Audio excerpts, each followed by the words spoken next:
The chandeliers sparkled, the violins played, and diamonds glittered on every wrist, except hers. In a sea of designer dresses and luxury shoes, she stood quietly in a plain blue gown, barely noticed by anyone, until the whispers began. Who? Let her in? Is she the help? They laughed, mocked, and dismissed her. They didn't know the woman they looked down on could have bought the entire mansion 10 times over. And when the truth finally emerged, the laughter died, the guests fell silent, and regret settled over the room like a thundercloud. What she did next left them stunned. Carla Morgan wasn't used to extravagance, though she could afford it 1,000 times. A self-made tech billionaire who kept her wealth incredibly private, Carla preferred simplicity, something her late grandmother had taught her to value above all. So, when she received a wedding invite from an old college acquaintance, Lauren Mitchell, a socialite marrying into a powerful business family, she decided to attend. She didn't want to show off. She wore a modest, elegant dress with no labels, designer heels, or entourage. Just herself. Wait a second. Tell us where you're watching from in the comments. And don't forget to subscribe for more powerful stories like this. The wedding venue was a palace. Golden staircases, ice sculptures, and a string quartet. From the moment Carla stepped inside, the judgment began. Lauren barely acknowledged Carla when she entered. They had once shared lecture halls, ramen dinners, and dreams of making it big. But Lauren had taken a different path, one that relied heavily on old money, high-status connections, and image.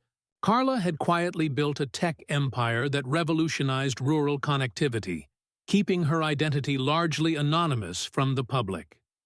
At the reception, guests whispered, "Who invited her? She's probably someone's assistant. Look at those shoes. Are those even real leather?" Carla smiled politely, quietly sipping water near a corner. She didn't need to correct them. She was here out of respect, and maybe curiosity. But the final straw came when Lauren's sister approached her loudly and with faux concern. "Sweetie, the staff entrance is back there. You probably got confused." The laughter that followed was cruel. Carla's cheeks burned, not from shame, but from the surreal absurdity of being mocked by people whose salaries she could match in a minute. Then came the moment that changed everything. For you, Groom's well-known investor father took the stage to thank guests and began boasting about their family's newest venture. "We're honored to announce that Mitchell & Cohen has secured a deal with CM Innovations. It's our biggest partnership yet." Gasps filled the room as Carla stood up, walked toward the stage, and calmly said into the microphone, "Actually, I'm CM, Carla Morgan. You're working with me." Dead silence. Faces paled. Glasses froze halfway to lips. And Lauren, standing in her bridal gown, looked like she had seen a ghost. Carla turned to her. "Nice wedding. I would have sent you a gift. But I think this was better." The next few minutes were a blur. People scrambled to apologize, fumbled in conversations, and expressed admiration they hadn't shown earlier.